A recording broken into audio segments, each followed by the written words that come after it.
Hey y'all, this is Morgan Nelson. I am a beautiful creepster and creepinati member. You are listening to A Paranormal Chicks. I hope you enjoy this episode. Carrie and Donna are so awesome. Bye!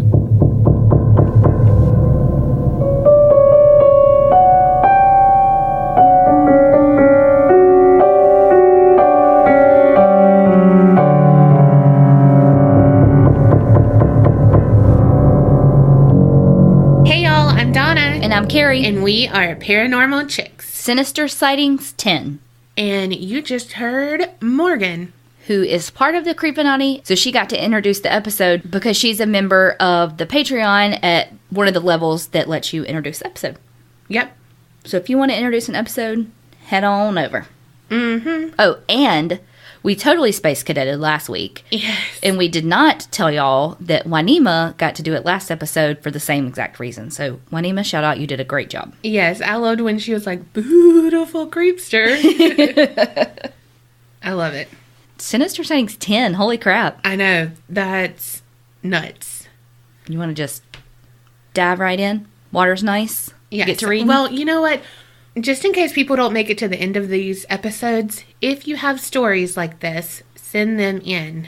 Mm-hmm. Send them to our email address, aparanormalchicks@gmail.com, or you can go to our website and send it through there. Mm-hmm. Just wanted to get that out there because we love these stories. Yeah, and it could be basically anything. Anything paranormal, anything true crime, anything spooky dooky, anything.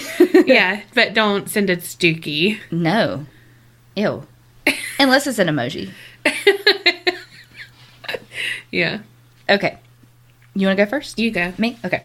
All right. So this one says, "Hi, ladies. I was listening to one of your Sinister Sightings episodes, and some memories of my adventure in Savannah, Georgia came back to me. I can't believe I forgot them. Savannah is one of the most haunted cities in America. It makes sense that every time I go there, something weird happens. This story was terrifying when it happened, but it's funny to think of it now. On one trip to Savannah with some good friends, one of my good friends and I decided to visit the Bonaventure Cemetery. Bonaventure is one of the most beautifully landscaped cemeteries. It's also one of the largest. It covers a whopping 160 acres of land. Holy shit. Fuck. You know how many people are dead in there? All of them. Yeah. So, of course, we had to see it. The only problem was the sun was setting and the cemetery closed at dark.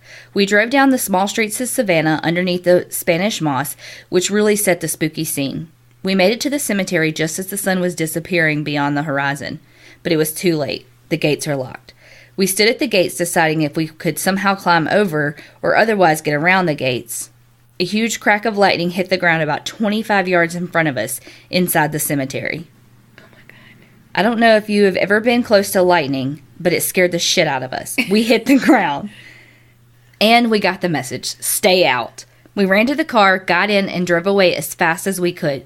The whole time back to the hotel, laughing in relief about not getting hit by lightning. I think it was the spirits trying to tell us not to sneak into the cemetery after dark. I've never been that close to lightning before, and it was definitely scary. The next story takes place in Pirate Tavern. The Pirate Tavern has a rich history dating back to colonial times. It functioned as a tavern and an inn for pirates and sailors and has tunnels underneath where rum runners used to smuggle rum. Well, that's cool. Now you can get a bite to eat at this pirate-themed restaurant. I was with my parents during this trip. We loved the atmosphere and the food was good. My dad and I wanted to explore the tunnels, but guests are no longer allowed down there. Lucky for us, a server came by and said he would go down there and take photos for us. He even took a selfie. The staff at the restaurant was renovating where the guest rooms used to be upstairs, and we're hoping to open that area soon. But there was one problem. The pirate that inspired the antagonist in Treasure Island used to live in one of those rooms, and he haunts the upstairs. Oh, fuck. So, of course, my dad and I had to go explore. We went upstairs and walked around, checking out all the nooks and crannies. Then nature called. We went to our respective bathrooms. Oddly enough, this is where the ghost story starts. I was doing my thing in the stall, and all of a sudden I hear a knock, knock, knock on the wall next to me. Weird. Whatever. It's just the pipes. Then I hear it again. 3 knocks in a row. I look around, afraid I'm going to see a face appear under the stall door, which is one of my biggest fears, by the way. Yeah. Girl, preach. After listening to Let's Not Meet. Right? Oh, yeah. So fucked up from that. So I hurry up and get out of the stall. I'm washing my hands and I hear it again. 3 steady knocks. That can't be the pipes.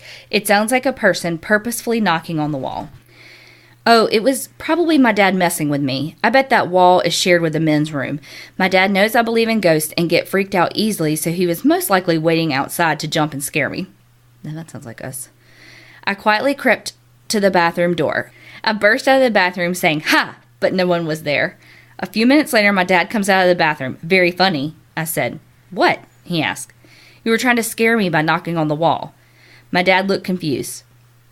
"I heard the knocking on the wall in the bathroom. I know it was you." He said, "I didn't knock on the wall." I was convinced he was messing with me and was going to crack a smile and admit the knocking on the wall. "Come on, Dad." "No, really, I didn't do anything."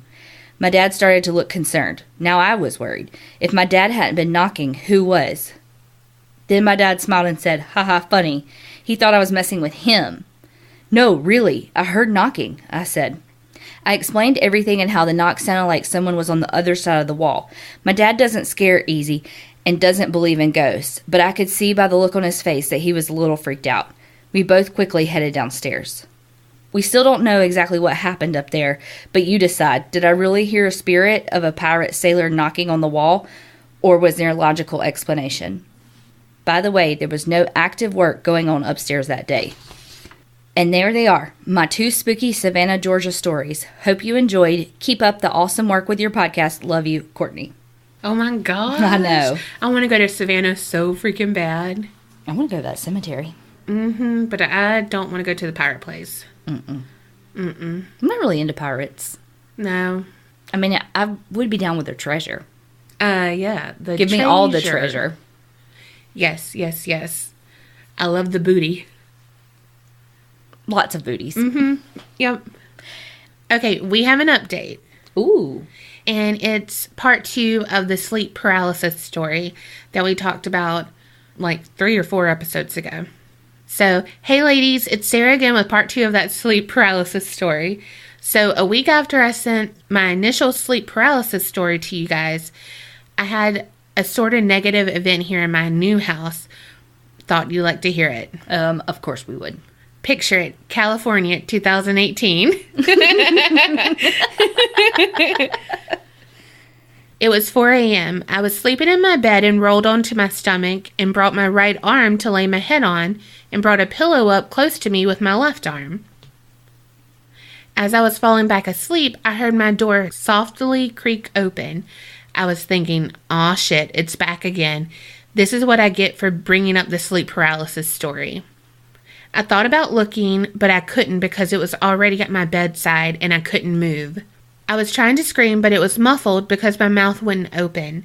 I tried to move, but could only manage to wiggle my right toes. I even tried to move my hand to try to physically pry open my mouth, but only the tip of my index finger moved. I did manage to slightly lift my right foot and tried to slam it on my bed, which did not work. I was trying not to freak out like last time because I'm not going to let it get the best of me like last time. The thing didn't get onto my bed this time, but it was talking to me. It sounded muffled and was speaking like it was rushing to tell me something. But it had a sort of hushed, rushed tone that reminded me of people saying prayers to themselves. It also sounded like it was something about the Lord, which is super weird because I'm pretty sure there's no demons that are religious.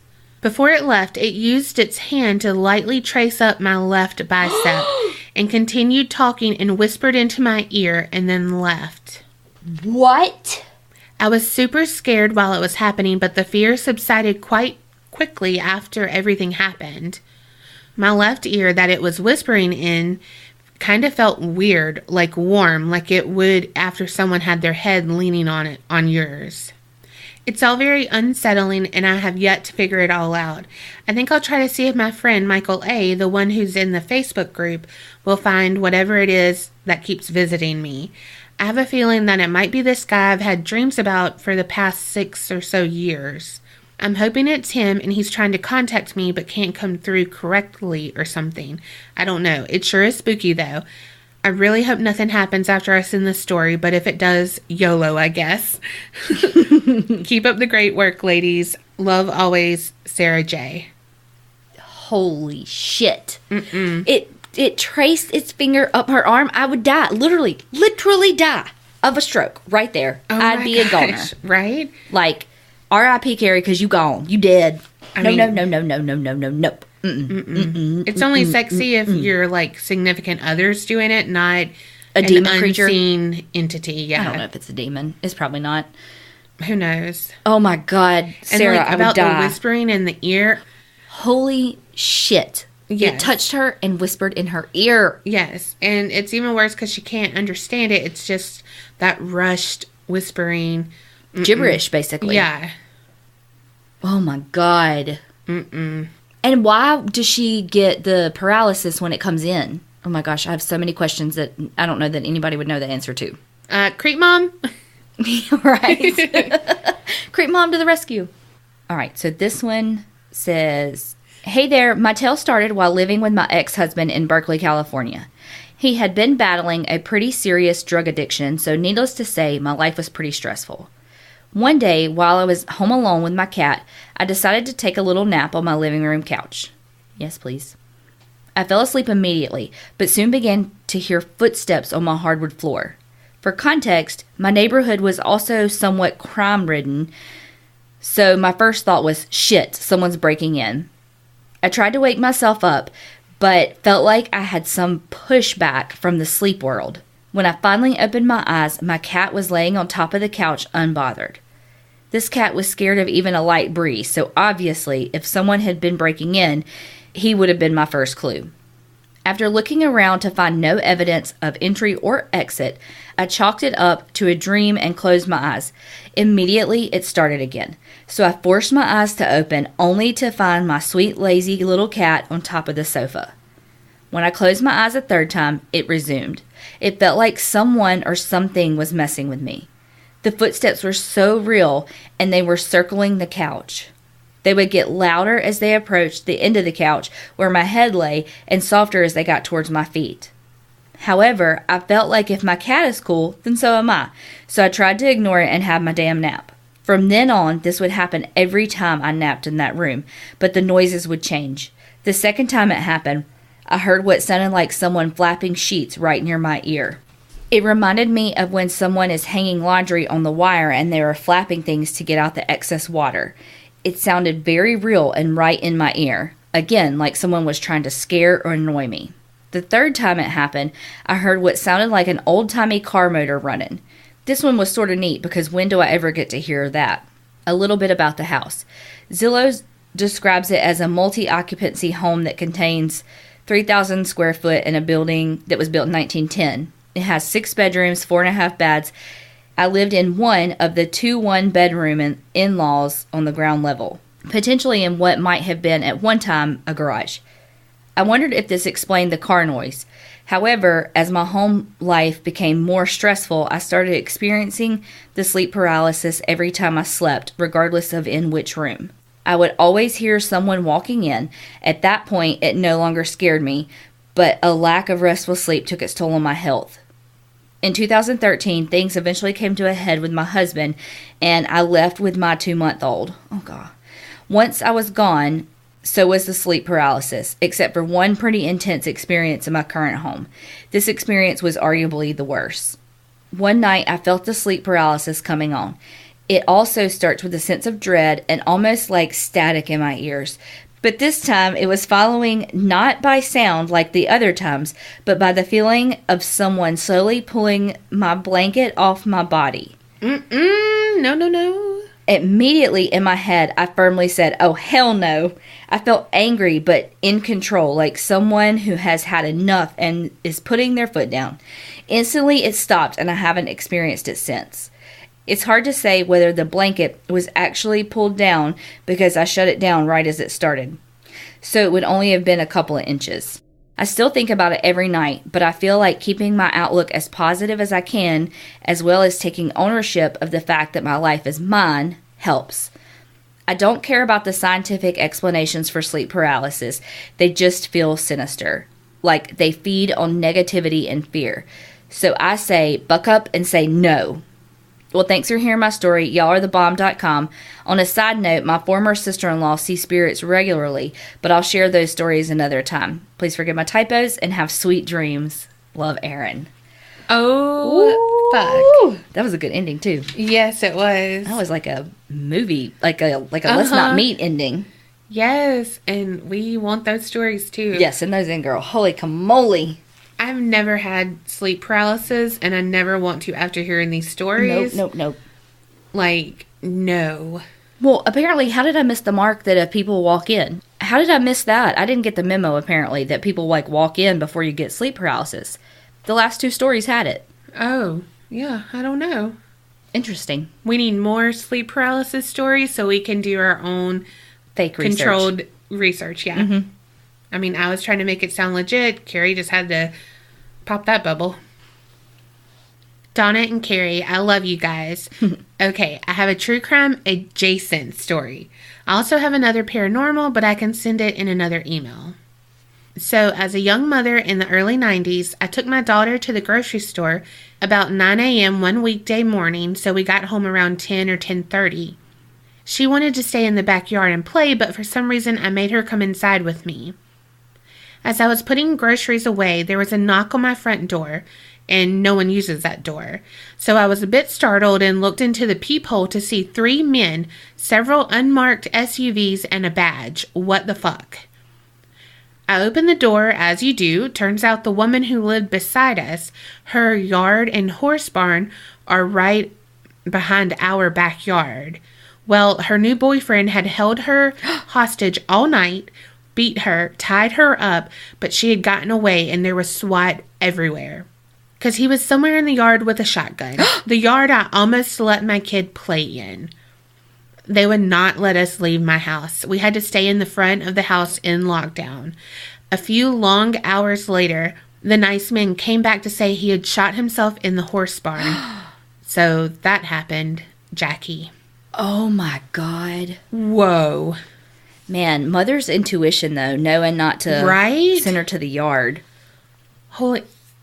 You always look through the peephole thinking, 1, you're not going to see anything, or 2... It's going to be Girl Scouts selling cookies, and you're like, sign me up. Yeah. I'll take 5 boxes. I mean, that's a dream, but yes. But to see, police and oh my God. All the, like, SWAT. Meanwhile, at first, I was like, is it real police? I'd be like, oh, okay, good job. You're not going to get me. I'm not going to open my door. You're fake. And then I was arrested. Yes. Oh my God, how scary. How sad that woman was hostage all night. Oh God, I cannot even imagine. Wow. Good story, though. Oh my gosh.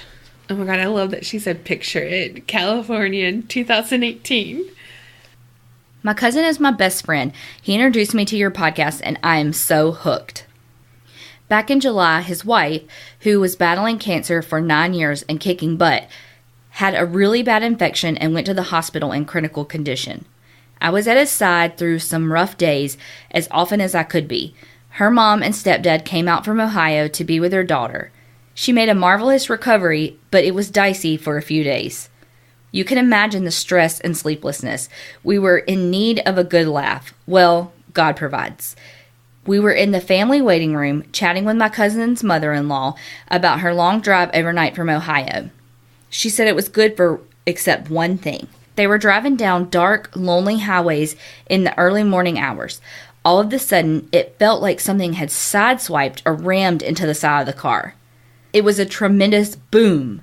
Then they realized the side mirror was totally gone. Being very frugal, practical people, they pulled over to look for it and called the highway patrol to get a police report for insurance purposes. There was no sign of the mirror, and they took pictures of the damage, again, for insurance purposes. But they were totally confused about what just happened. The highway patrolman showed up and said, "I think I know what it was."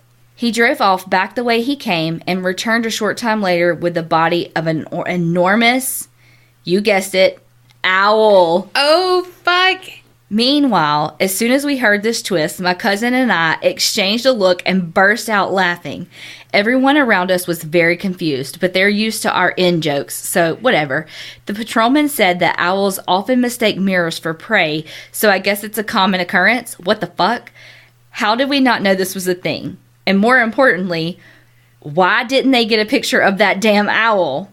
Oh well, at least everyone was okay, except for the owl, and my cousin's wife is in rehab now. Cancer sucks, y'all. Creep it real. Oh my gosh. The subject of this was, that time it really was an owl. Yeah, I'm glad you didn't read it to me. No, oh my God. Those damn owls. That was great. Oh, shit. Oh my God. And yes, cancer sucks. Yes, and I'm so glad that his wife made a recovery. She's in rehab now. Mm-hmm. Which is amazing. That was an amazing story. Yes. Good endings and a great surprise. Hoo, hoo. Hooty hoo. This is called Mario and the Ouija. That's how she wanted it to be pronounced. Donna, Carrie, my dear darlings. So I'm finally emailing you my Ouija board stories. Girls, I could write an entire book, and I'll warn you now that this is a long one, but I'll do my best to keep it interesting. And sorry, there's no Mario Brothers reference beyond the subject line. Let's dig in. I was first introduced to the Ouija board when I was about 6 years old. The board was actually my mom's old, quote-unquote, game from the late 50s, early 60s. My sister, Michelle, who would have been 13, and I started playing with it. I don't remember much happening. I was a bored and itchy, twitchy kid who lacked the patience required to sit for 30 minutes with my fingertips on a planchette, waiting for words to be spelled out. Oy vey. You say that all the time, Carrie. So my sister used to do it with her friends during sleepovers, along with light as a feather, stiff as a board. Yeah. Mm-hmm. She, in parentheses, she said, ever hear of that? Honey, look that up. Freaky. It never worked for us. Me neither. I was never light as a feather, but I was always stiff as a fucking board. I ain't never been light. Much less as a feather. They'd be like, who's ready for this? Who's ready? And I'm like, me. Who's ready for this? Just kidding. Okay. Obvi.